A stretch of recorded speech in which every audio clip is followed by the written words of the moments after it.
ఎలా ఉన్నావురా? నేను బాగానే ఉన్నానురా. నాకు చిన్న ఇన్ఫర్మేషన్ కావాలి. అనుకున్నాను ఏదైనా పని ఉంటే తప్ప నువ్వు నాకు ఫోన్ చేయవు. ఏం కావాలో చెప్పరా? ఎల్బీ నగర్ సిగ్నల్ నుంచి 5 కిలోమీటర్ల రేడియస్లో సీసీటీవీ ఫుటేజ్ కావాలి. సరే రా, అరేంజ్ చేస్తాను. Okay, it's confidential. సరే, నీకు మెయిల్ చేస్తాను.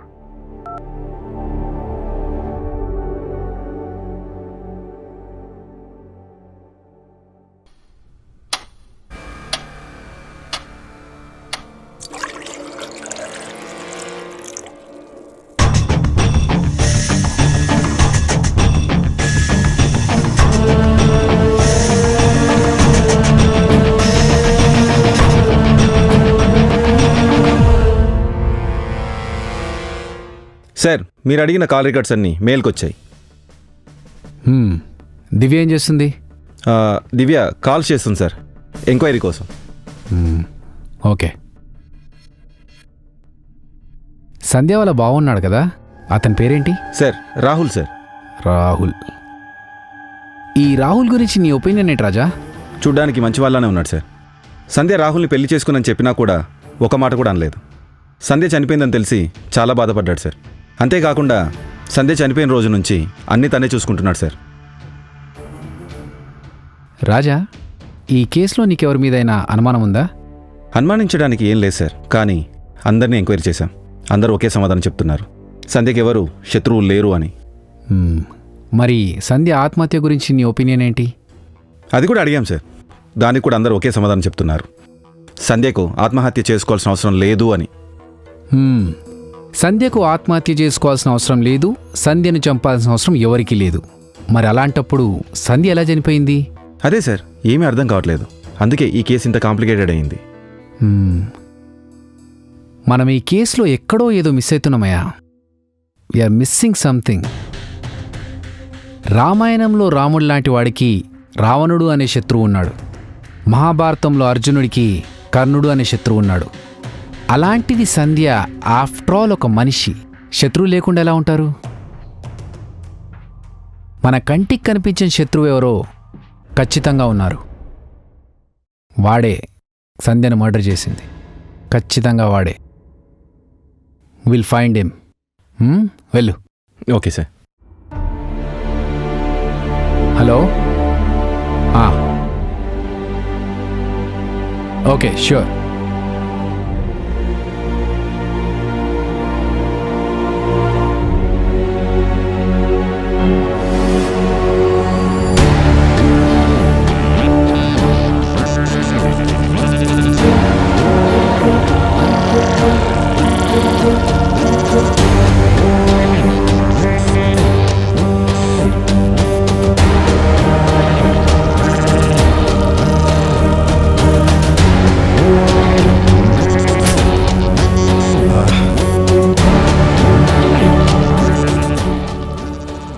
ఇందులో కూడా ఎలాంటి క్లూస్ దొరకలేదు.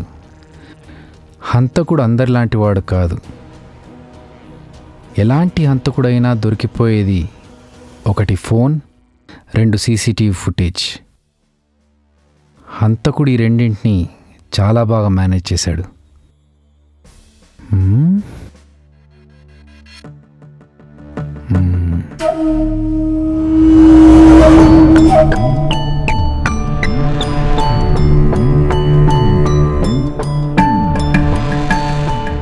రమ్య, చెప్పవే.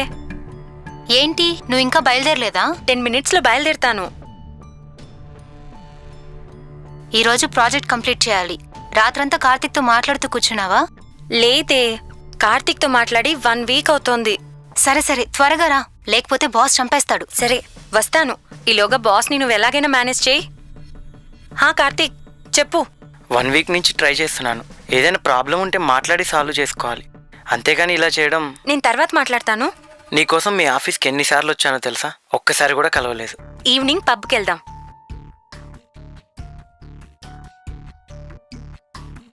ఏంటి పబ్బుకా? ఎన్నిసార్లు అడిగినా రాలేదు, ఇప్పుడేంటి కొత్తగా? ఎక్కడున్నావు? అన్నీ ఈవినింగ్ చెప్తాను.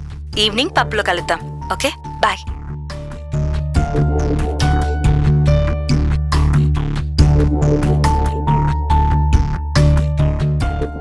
హలో కార్తిక్. నీకోసం 1 అవర్ నుంచి వెయిట్ చేస్తున్నాను. వస్తున్నాను. ఇక్కడ ట్రాఫిక్ చాలా ఎక్కువగా ఉంది. హలో హలో, నీ వాయిస్ సరిగ్గా వినిపించడం లేదు. 15 మినిట్స్లో అక్కడ ఉంటాను. ట్రాఫిక్లో ఉన్నాను. సరే సరే, త్వరగా వచ్చే. రమ్య చెప్పవే. ఎన్నిసార్లు కాల్ చేయాలి? కార్తిక్తో ఉన్నాను. విషయం ఏంటో చెప్పు. బాస్ నీ గురించి అడిగాడు. రేపు మార్నింగ్ 9 కల్లా అందరినీ ఆఫీస్కి రమ్మని చెప్పాడు. అది కాదే. కార్తిక్తో కావాలంటే రేపు ఎంజాయ్ చేయొచ్చు.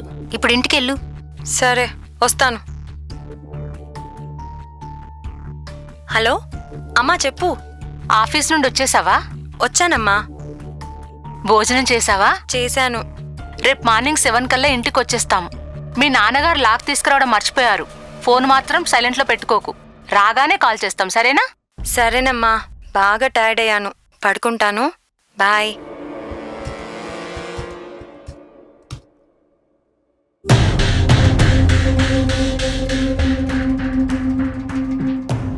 Observation notes.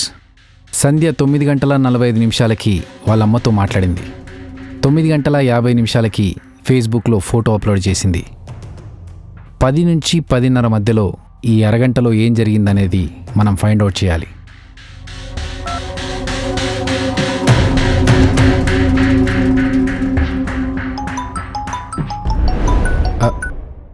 సార్, కేసుకు సంబంధించిన ఫైల్స్ అన్ని తీసుకున్నావా?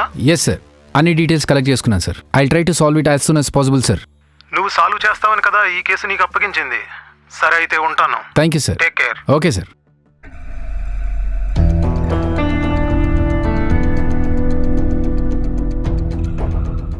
నా లైఫ్లో ఎన్నో కేసులు చూశాను, కానీ ఇంత కాంప్లికేటెడ్ కేసు చూడలేదు. ఏ కేసులో అయినా చిన్న మిస్టేక్ చేస్తారు, కానీ వీడే ఎలాంటి మిస్టేక్ చేయలేదు. ఎలాంటి క్లూ లేకుండా సంధ్యను చంపేశాడు. ఈ కేసులో ఎవరు సాక్షిలో ఎవరు హంతకులో తెలియట్లేదు.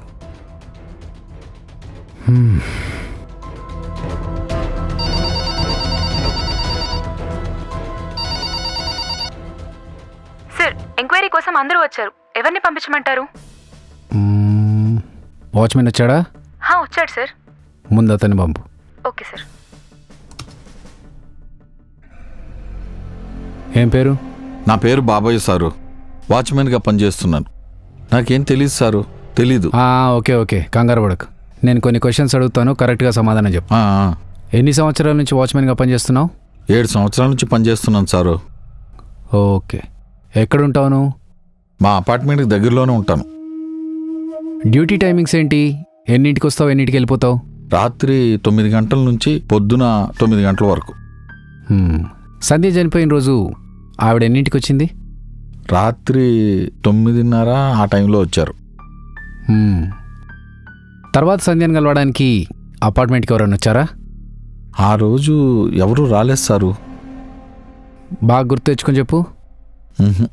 సరే, జనవరి 1వ తారీఖు నుంచి జనవరి 10వ తారీఖు మధ్యలో అపార్ట్మెంట్కి సంబంధం లేని వ్యక్తులు కానీ కొత్త వ్యక్తులు కానీ ఎవరైనా వచ్చారా? కొత్త వాళ్ళంటే ఒకసారి రాహుల్ బాబు ఫ్రెండ్స్ వచ్చారు. తర్వాత సంధ్యా గారు చనిపోవడానికి 4 రోజుల ముందు ఒక అబ్బాయి వచ్చాడు. అబ్బాయా? ఎవరతను, ఎందుకు వచ్చాడు? తెలీదు సారు. అదేదో కార్డ్ అంటారు, పెద్ద బ్యాగు, బండ్లు వేసుకొని తిరుగుతుంటారు, అందరికీ ప్యాకెట్లు ఇస్తారు. కొరియరా? రాకాట్ అన్నాడా? అదే అదే. ఎవరింటికి వచ్చాడు అతను? మేజర్ గారి కోసం వచ్చానని చెప్పాడు. Major, okay. ఎంత వయసు ఉంటుంది? 25 నుంచి 30 మధ్యలో ఉంటుంది. మళ్ళీ చూస్తే గుర్తుపడతావా?